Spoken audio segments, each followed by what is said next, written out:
lahat ng oras, sa bawat araw, ika'y laging tapat kong magmahal. Ang iyong kaawa ay magpawalang hanggan.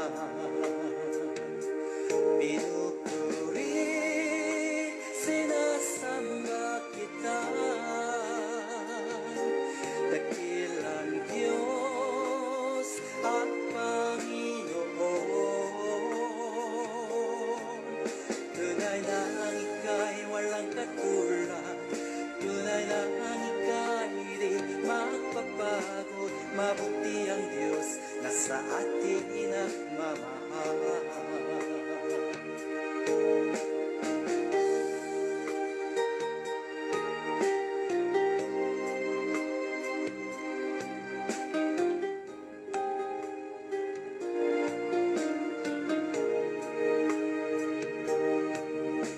Ay buti-buti mo, Panginoon, sa lahat ng oras, sa bawat araw, ika'y laging tapat kong magmahal. Ang iyong kaawa ay magpawalang hanggan. Pinupuri, sinasamba kita, dakilang Diyos at Panginoon. Tunay na ang ika'y walang katulad, tunay na ang ika'y di magpapagod. Mabuti ang Diyos na sa ating nagmamahal. Pinupuri, sinasamba kita, dakilang Diyos at Panginoon. Magandang umaga po sa inyo lahat. So, saan man tayo naroon, ang Diyos ay patuloy na gagabay at patuloy na nandiyan lagi sa atin. So, kamusta na po? Praise God! Talapakan natin ang Panginoon sa bagong umaga na ibinigay sa atin ng Diyos. Bagong kalakasan, bagong provisyon, at bagong mga pangako ng Panginoon sa iyo. Amen? May mga pangako lagi ang Diyos.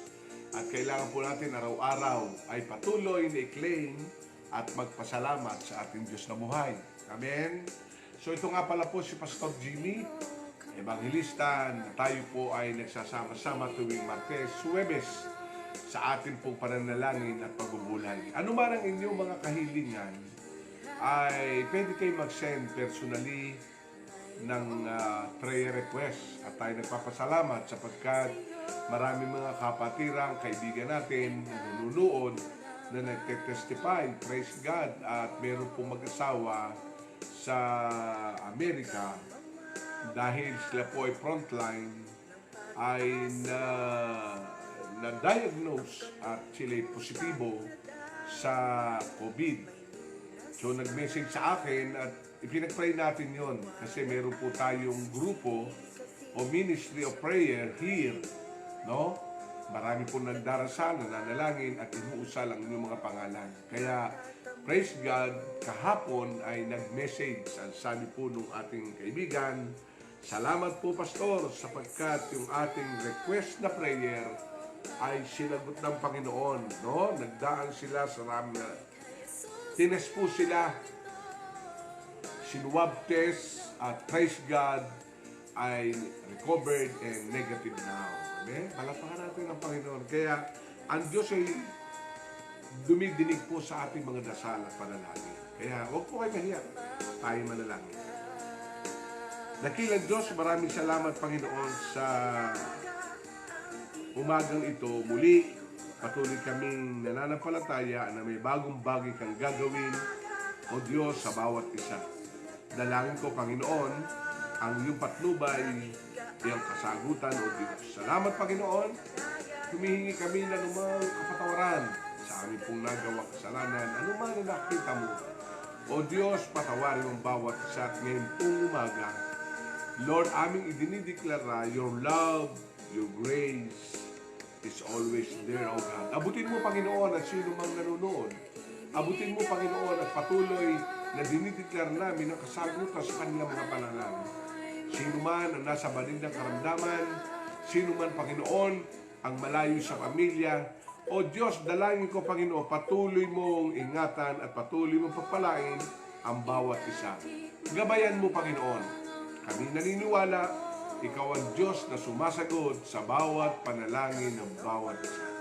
Maraming salamat, Panginoon, at dinideklara namin ang kalakasan araw-araw. 24/7, idinideklara namin, Panginoon, ang patuloy na kalakasan ng gagaling sa iyo, O Diyos. Lord God, stretch your mighty hand, and Lord God, release to every one of us the strength upon strength, favor upon favor, good health upon good health every day. Mula pa lamang sa pagsikat ng araw, Panginoon, hanggang sa lumubog, dinideklar namin ang walang hanggang patnubay mo, ang walang hanggang gabay mo, Panginoon. Maraming salamat, O Diyos, sa lahat po ng aming mga kaibigan, kapatiran, Lord God, in Jesus' name, na nasa iba't ibang lugar, around the globe, Lord God, abutin mo, Panginoon. O Diyos, anuman ang kanilang dinideklara araw-araw, anuman salita mo ang kanilang dinideklara, Ama, sa pangalan ng aming Panginoong Hesus, Ikaw ang patuloy na dumidinig ng aming mga panalangin. Maraming salamat, dakilang Diyos. Naalala po namin ang isang babaeng balo, Panginoon, babalik-balik sa hukom at patuloy na hinihingi ang O Diyos, dahil siya ay patuloy na humihingi, pabalik-balik, iginawad niya ang karapatan, Panginoon, ng babaeng yun. Ama, sa pangalan ni Jesus, dinideklara namin, hindi po kami titigil upang lumapit at patuloy na ideklara ang mabubuting bagay na nasa iyo. Salamat, dakilang Diyos, at patuloy po namin dinideklara, Panginoon, ang iyong ang mga pribilehyo, no, na ibinibigay mo sa amin na kami lumapit sa iyo. Panginoon, maraming salamat, Panginoon, at patuloy po namin inaangkin ang lahat ng provisyon, dakilang Diyos, na ibinibigay mo, Panginoon. Lord God, I pray and we declare your blessing upon blessing be upon each everyone. Lord God, maraming salamat po. Itinataas ko rin, dakilang Diyos, ang bawat ama ng tahanan. Lord God, bigyan mo sila ng lakas ng loob. Bigyan mo, Panginoon, ng kalakasan ng bawat ama ng tahanan. O Lord God, sapagkat napakaraming responsibilidad ang dapat gawin. Lord, tinataas po din namin, Panginoon, ang bawat nanay ng tahanan na paggising pa lamang sa umaga, Panginoon, ay patuloy na nananalangin, no? At patuloy na umaasa sa lahat ng bagay. Bigyan mo ng lakas ang bawat ina ng tahanan. Sapagkat alam namin, pagising pa lamang sa umaga, ang kanyang naisin ay mapaglingkuran ang kanyang sambahayan.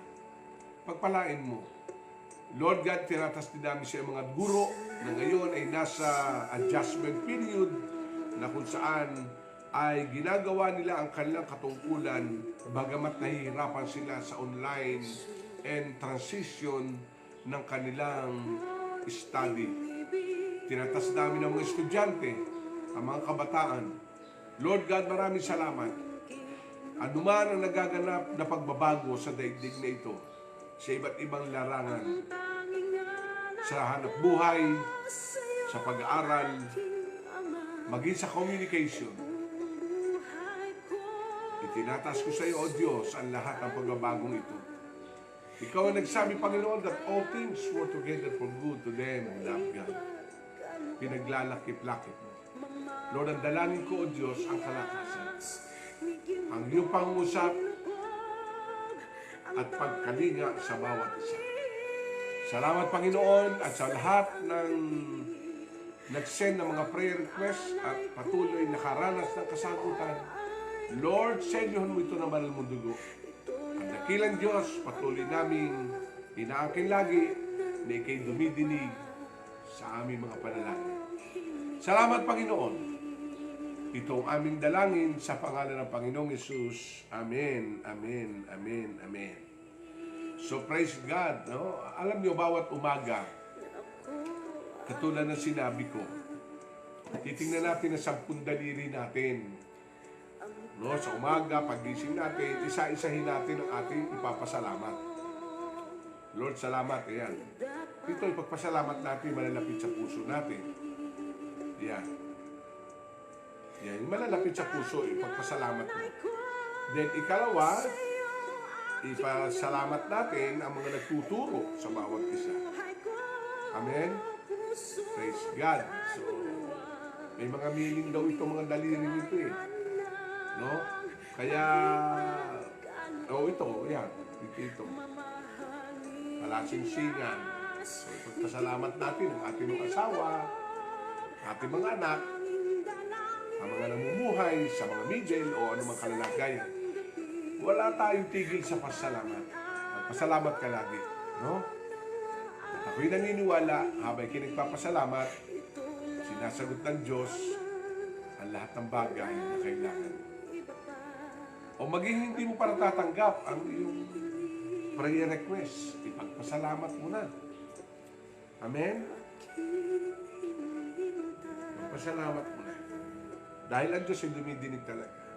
Sabi nga ng Bible, hindi ka pa umuusal sa iyong mga panalangin, ay dinidinig na ng Diyos ang iyong mga panalangin. Kaya, kapatid, lagi tayo magpasalamat. At salamat din po sa mga prayer. Salamat din tayo, salamat. So, baka po itong November, ibalik na natin ang mentoring. Amen? Kung magsisimula ng second Sunday and fourth Sunday. Dalawan lang po. So, praise God. Palapakan natin ang ating Panginoon. Tayo magpasalamat patuloy sa Diyos. Amen and amen and amen and amen. So, ngayong umaga, ay dadako po tayo sa maikling pagbubulay. Amen. Ang lahat po ba excited? Alam niyo, sa bawat salita ng Panginoon, ang Diyos ay laging nangungusap, mga kapatid. Ang Diyos ay laging nariyan upang tayo ay pakinggan. Amen. So, buksan po natin ating Bible sa John 14. John chapter 14. No, tingnan natin ang mga talatang ito na napakaganda. Ang sabi po dito si John 14 kasi starting November ay isi-series ko po ang banal na Espiritu Santo, no? At tayo naniniwala na ang Diyos ay patuloy na kumikilos through the Holy Spirit. Buksan natin ang John chapter 14, verse 15. Ang sabi po dito sa mga ilang talata, kung iniibig niyo ako, tutuparin ninyo ang aking mga tinuturo. Ay bigyan niya ng isa pang tagapagtanggol at magiging kasama ninyo magpakailanman. In verse 17, siya ang espiritu ng katotohanan na hindi matanggap ng sanlibutan, sapagkat siya ay nakikilala ng sanlibutan. Hindi nakikilala. Ngunit nakikilala niyo siya sapagkat siya'y nasa inyo at siya'y mananatili sa inyo. Alam niyo, mga talatang ito ay ibinigay sa akin ng Panginoon. Ito ang nagtulak sa akin upang sa buwan ng Nobyembre at Disyembre ay patuloy po natin i-desire ang mga talatang ito. Bagamat tiwini ka ng ating Panginoon Kristo, no, nung siya ay patuloy na nagpapaalam, dahil alam naman natin ang Panginoon Kristo ay bumalik sa Ama. Ang sabi po ng John 13, siya'y galing sa Ama at babalik sa Ama. So, ang ibig sabihin ay para bang natapos na, o sabihin ng natapos na ang kanyang tungkulin, yung tinatawag na redemption. Kaya dito makikita natin sa mga talatang ito ay God is a God of promises. God is a God of guidance to everyone.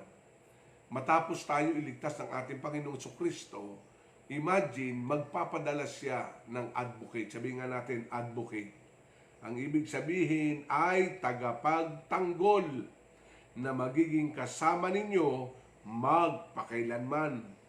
Siya ang Espiritu ng katotohanan na hindi matanggap ng sanlibutan sapagkat siya ay hindi nakikita ni nakikilala ng sanlibutan.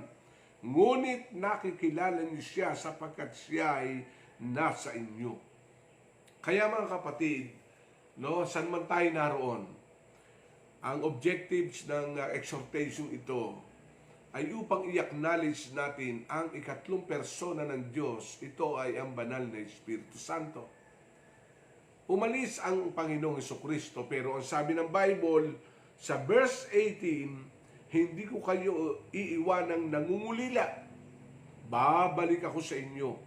Kaunting panahon na lamang at hindi na ako makikita ng mundong ito. Ngunit ako'y makikita niyo sapagkat mabubuhay ako at mabubuhay rin kayo. Sa araw na yon ay malalaman ninyong ako'y nasa Ama at kayo naman nasa akin at ako ay nasa inyo. Kaya sa mga talatang ito mga kapatid, napakahalaga na maunawaan natin, hindi ka pababayaan ng Diyos. Hindi tayo iiwanan nag-iisa. Alam niyo, akala ni Pedro, iniwanan na siya ng Panginoon sa Kristo. Kasi siyempre, kasama nila Panginoon physically. Amen. Miraculous power of God, naranasan nila healing upon healing, favor upon favor. And one day, nakita ni Pedro si Jesus o ang Panginoong Jesus ay naroon sa krus ng Kalbaryo. At sabi natin na, paano na kami? Marahil yun ang sabi ni Pedro, paano na kami? No, wala nang aming guro, wala nang aming tagapagligtas, wala na si Jesus. Marahil yun ang sinasabi ni Pedro, nawalan siya ng pag-asa. Pero nung maranasan niya at maalala ang sinabi ng Biblia, hindi ko kayo iiwanan nag-iisa. Ang sabi nga dito sa ating, if you love me, keep my command. Ang sabi dito, and I will ask the Father, and He will give you another advocate to help you and be with you forever. So, palapakan natin ang banal na Espiritu Santo. Amen. Holy Spirit, thank you today. Thank you, you are with us always, Lord God. Holy Spirit, thank you. Kaya, sa umaga, pag ako'y nagpipray, sasabihin ko, Lord, good morning, Holy Spirit. Wow. Amen? Kasi ang sabi ng Bible dito, bibigyan ko lang po kay may clear exhortation. Ang sabi dito, if you love me, sa verse 15 ng John 14, tingnan mo ang Bible mo. If you love me, keep my command. Praise God. Yun ang hinabi ng Panginoon kasi marami po doon sa mga command and word of God ang mga pangako.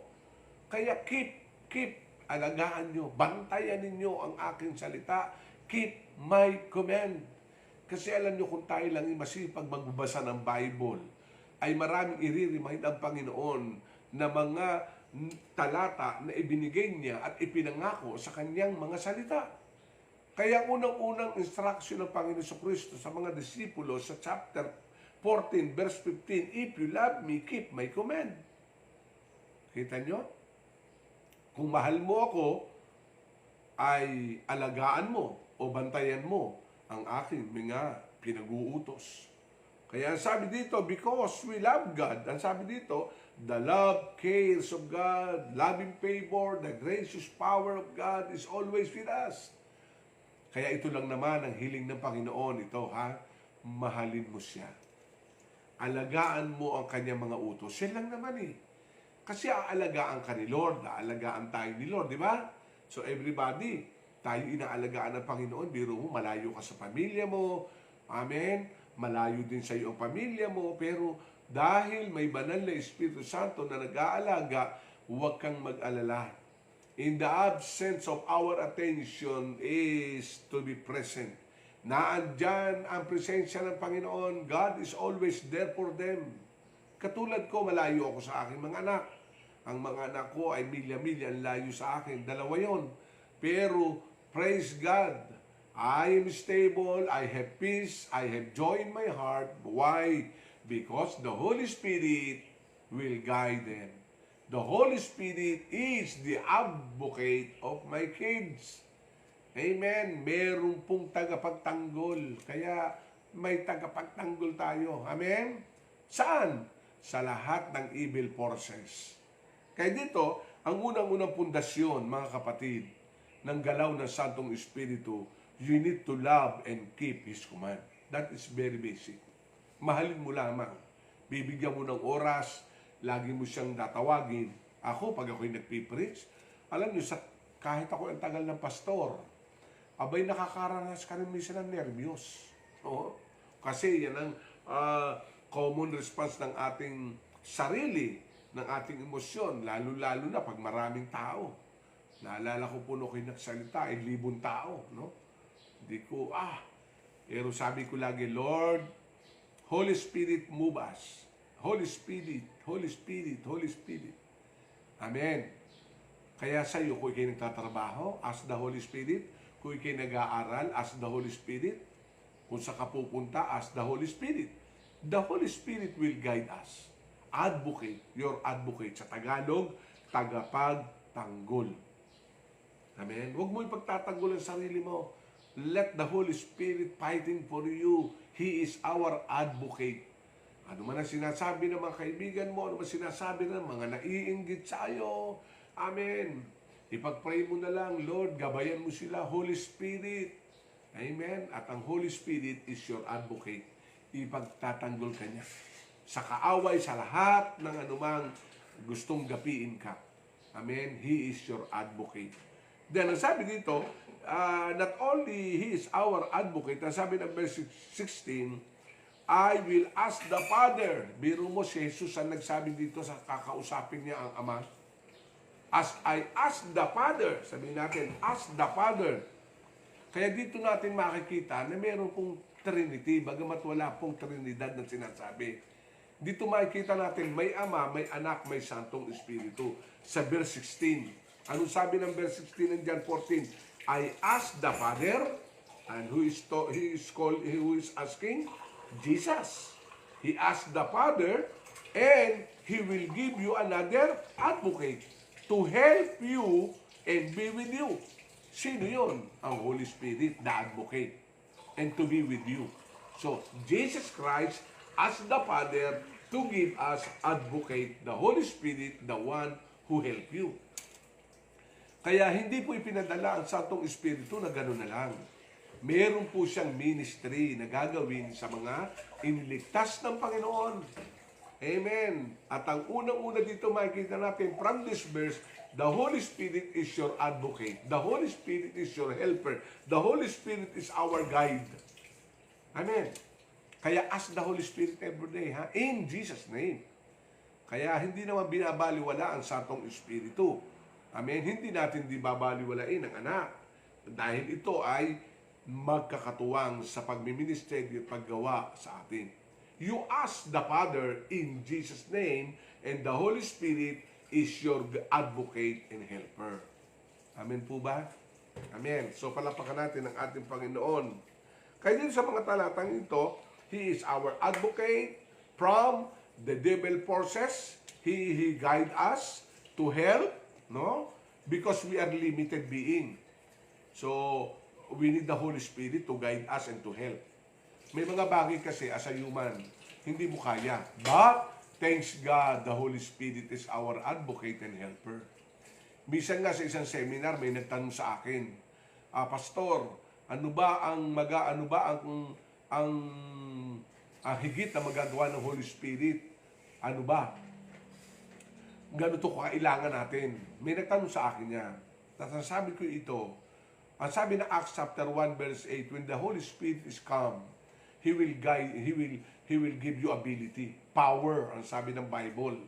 So, ang ibig sabihin, merong supernatural promises ang Panginoon to help us, and that is the power of the Holy Spirit. Your limited being, your limited time, your limited resources, your limitation, there is our advocate and the helper to help you, guide you. Amen? Kaya, Holy Spirit, praise God. Holy Spirit, move and praise God. The Holy Spirit is moving and ministering, guiding us and your advocate. Amen? Kasi, talagang meron po tayong battle against the world, against the forces of darkness, against the evil one. But praise God, the Holy Spirit is our advocate and helper. The Holy Spirit is always also convicting us about the truth.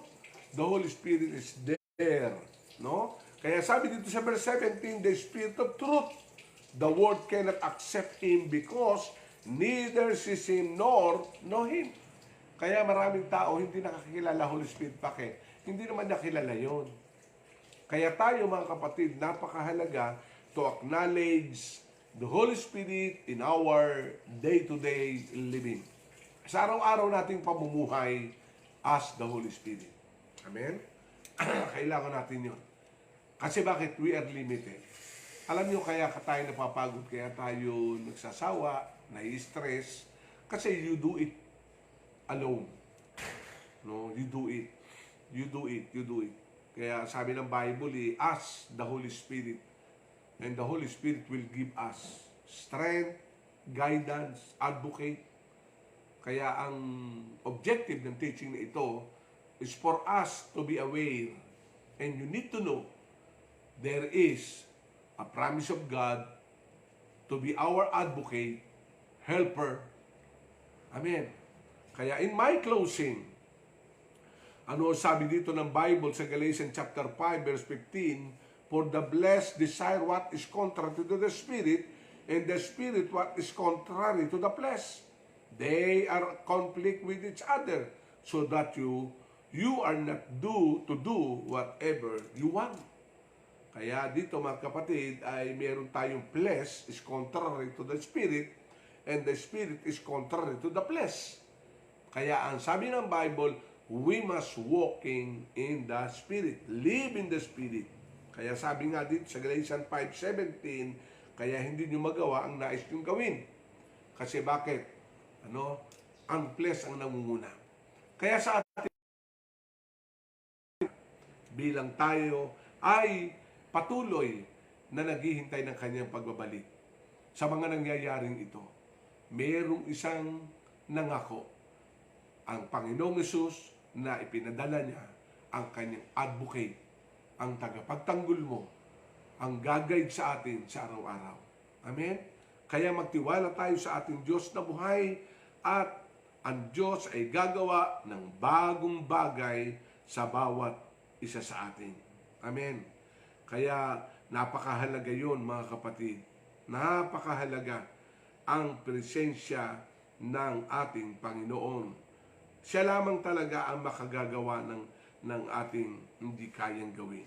Kaya sa atin, morning pa lamang, sa umaga pa lamang, pagising natin, ask the Holy Spirit, and the Holy Spirit is our advocate. Sabi nga natin, my advocate. Amen. Siya po yung ating tagapagtanggol. Amen po ba? So palapakan natin ang ating Diyos na buhay. Tayo po'y manalangin at patuloy ni-acknowledge ang banal na Espiritu Santo. Ano man ang ating nararanasan, saan man tayo naroon, malayo ka man sa pamilya, malayo ka sa anak mo, ang anak mo'y malayo sa iyo, ang banal na Espiritu Santo ay sinugo ng Diyos upang tagapagtanggol, upang maging katuwang natin tayo habang nabubuhay, habang tayo nasa lupa. Tayo po'y manalangin.